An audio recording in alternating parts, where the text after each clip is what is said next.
5.9 milyon abone ve 1.2 milyar izlenme. Bir sabah uyanıyorsun, hepsi sıfırlanmış. Bütün kanalın tamamen silinmiş. Şok olursun değil mi? Nerede hata yaptım ben diye düşünürken bir bakarsın ki AI'yi kullanmışım. O zaman beni şimdi iyi dinle. Çünkü sorun tam olarak burada başlıyor kanka. Çünkü YouTube'da yapay zeka ile video yapanların herkesin videosu tabii ki de silinmiyor. YouTube yapay zekaya karşı değil. YouTube özgün olmayan içeriğe karşı. Bunu unutma. Ve 2026 yılında şu ana kadar en az 18-19 tane kanal silindi. Binlercesi de risk altında. Belki bunlardan bir tanesi de sensin. Ama şimdi sakin ol kanka. Çünkü ben buradayım. Burada hem neler olduğunu anlatacağım hem de senin içeriklerini nasıl koruyacağını anlatacağım. Sen kimsin diye soran olursa ben Berkan. Tek kişilik ekibimle size YouTube'da hizmet veriyorum. Hazırsanız başlayalım. Beğenmeyi ve abone olmayı unutmayın.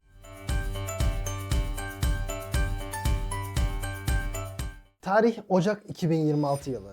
YouTube'un CEO'su yeni bir akım başlattı. Bir mektup yazdı ve dedi ki yapay zeka çöplüğü platformdaki en büyük sorundur dedi. Çok da haksız sayılmaz bu arada. Ama bizim CEO'muz sadece konuşmakla kalmadı, harekete de geçti. En az 18 tane büyük kanal, bakın altını çiziyorum, büyük kanal tamamen yok oldu. Bir gecede silindi. Bunun içerisinde dini içerikler de var, bilmem ne bir sürü şeyler var. Yani toplamda 1 milyardan fazla izlenmeler silindi. 5 milyondan fazla aboneler silindi. Düşünsene, uğraşıyorsun, yapay zeka ile bir videolar üretiyorsun, yapıyorsun, emek harcıyorsun, saatlerce bilgisayarın başında duruyorsun, belli bir aboneye ulaşıyorsun ve sonra bir bakıyorsun ki gece tak diye hepsi siliniyor. Ama bunlar bir hata yaptı kanka. Ve ondan daha önemlisi, sen bu hataları yapmayacaksın. Bu videoyu izledikten sonra kesinlikle bakış açın değişecek. Buna garanti veriyorum. Önce size kimlerin silindiğinden bahsedeyim. Aynı sesi kullananlar, aynı formatlar, aynı senaryolar, işte ne bileyim aynı görselleri kullanan kanalların hepsi silindi. İsterse 1 milyar abone olsun. Yani tamamen gitti. Yapacak bir şey yok. İşte İsa'nın şeytanla savaştığı AI videoları falan vardı. Onlar da silindi. Bunlardan daha da önemlisi, Kepwing'in araştırmalarına göre YouTube Shorts'taki önerilenlerin %21'i çöp. Yani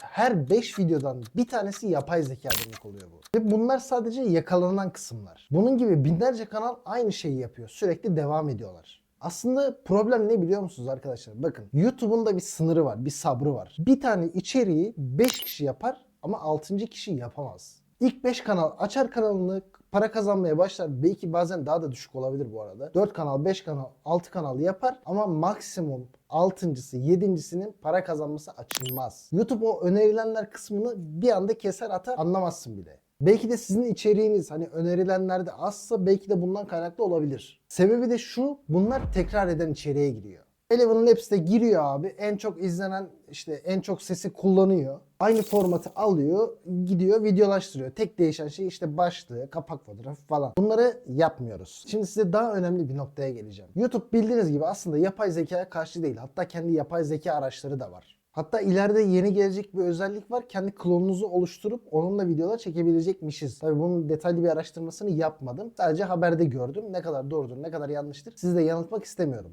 Ama dediğim gibi YouTube'un mesajı açık. AI'yı kullanabilirsin. Onlardan görüntüler üretebilirsin. Ama bunları toplamda nasıl kullandığın önemli. Mesela bir videonun özgün olması için en büyük şartımız ne abi? Kendi sesin veya kendi yüzün.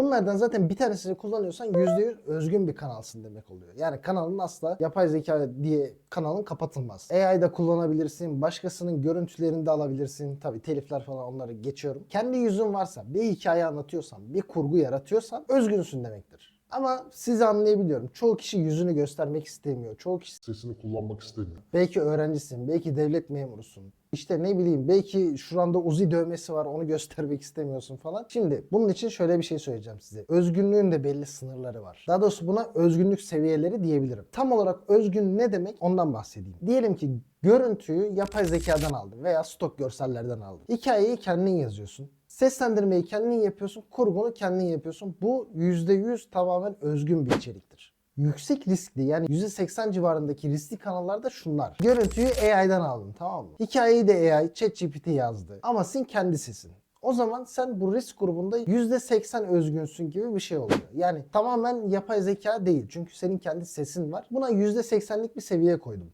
Yani bu şekilde özgün kabul edebilirsin. Şimdi biraz daha riskli şeyleri söyleyeyim size. Görüntüyü yapay zeka yaptı. işte hikayeyi yapay zeka yazdı. Seslendirmeyi de Eleven Labs'ten yaptın. Ne oldu? %50. Neden diyeceksin? Eğer hikaye çok güçlü bir hikaye ise, yani metni aldın ya, ondan sonra o metnin üzerinde hikayeyi kendin güçlendirdin. Kendin el yazınla yazdın. İşte ekledin, çıkarttın, düzelttin vesaire vesaire. O zaman da %50. Yani burada size evet kanalın kapatılabilir, işte para kazanman açılır açılmaz gibi bir şey söylemem çok büyük risk. Eğer hikaye gerçekten güçlüyse belki, bak belki diyorum, geçebilir. Ama bunun garantisi yok abi. Bir de bu silinen kanallar var. Mesela en büyük, bak en çok buraya dikkat edin abi. İşte görüntüyü, sesi yapay zekadan alıyorsun. Hikayeyi yapay zekadan alıyorsun. Ne oluyor abi? YouTube bunu %99.99 ileride kapatılacaktır. Yani boşunuza emek harcamayın. O YouTube otomasyonu diye sattıkları şey, işte Instagram'da falan görürsünüz belki ya da YouTube'da anlatanlar da var. Bu eğitimleri bu arada almış, denemiş, kullanmış olan bir kişi olarak söylüyorum size.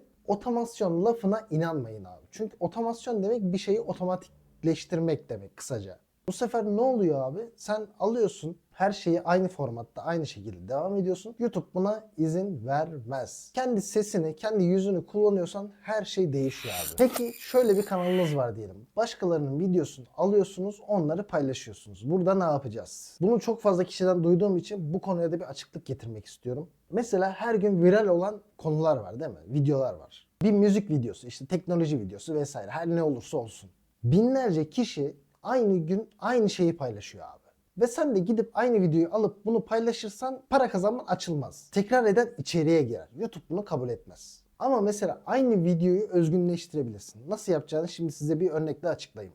Diyelim ki Apple yeni bir tane iPhone tanıttı, tamam mı? iPhone 17 Pro Max'ini tanıttı. Onun tanıtım videosu o kadar mükemmel ki böyle herkes paylaşmaya başladı. Viral oldu, işte çok izlenmeler alıyor diye herkes abi onu alıyor, paylaşıyor. Sen de aynı videoyu öyle oradan alırsın, paylaşırsan spam yersin. Ama şöyle yapıyorsun abi. iPhone 17'nin videosunu alıyorsun. Başlıyorsun seslendirmeye. Diyorsun ki işte Apple yeni telefonunu tanıttı. Apple'ın yeni telefonunda öyle bir özellik var ki uçuyor. Ne yaptım? Videonun kritik anını aldım. Bu özellik telefon dünyasını tamamen değiştirebilir. Ne yaptım? Bir analiz ekledim. Peki bu özelliklere gerçekten bu kadar para verir miydin? Ne yaptım? İzleyiciye bir soru sordum, değil mi? Bu kadar abi. Videoyu aldın, teknik bir analiz kattın, kendi bakış açını, fikrini ekledin ve izleyiciye soru sordun, etkileşimde bulundun. Şu anda bu video Apple'ın videosu değil abi. Bu video senin videon olmuş oluyor.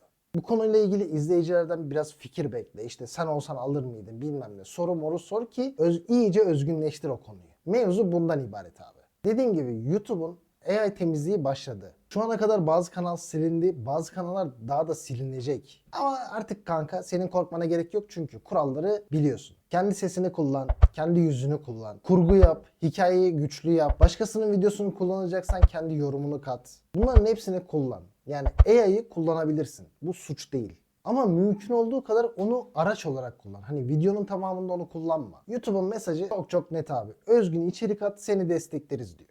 Ve şu söylediğim cümleyi tekrar unutma bak. İlk 5 kanal para kazanır ama 6.'sı para kazanamaz. Ya özgünleştireceksin ya da farklılaştıracaksın. Mesela eğitim içeriğinde 10 tane kanal var değil mi? Ama herkesin kendi yüzü olduğu için herkes farklı. Herkesin para kazanması açılabilir. Yani mevzu kısaca tamamen bunlardan ibaret. Bu video işine yaradıysa kardeşim beğenmeyi, abone olmayı unutma. Bu arada yeni bir stüdyoya geçtik. Stüdyo diyorum da evin odası yani. Hani çok da bir şeyi yok. Odayı kendi tarzıma göre düzenleyeceğim. Şu an daha yeni olduğu için, internet falan yeni olduğu için, hatta geçen hafta video paylaşamadık. İşte arkalara bir iki tane ışık kiti falan gelecek. İşte dekorlar, güzel bir ambiyans oluşturacağız. Seni tıpkı buradaymışsın gibi çağırıyorum. Gel gel. Bir sonraki hafta görüşmek üzere. Bay bay kanka.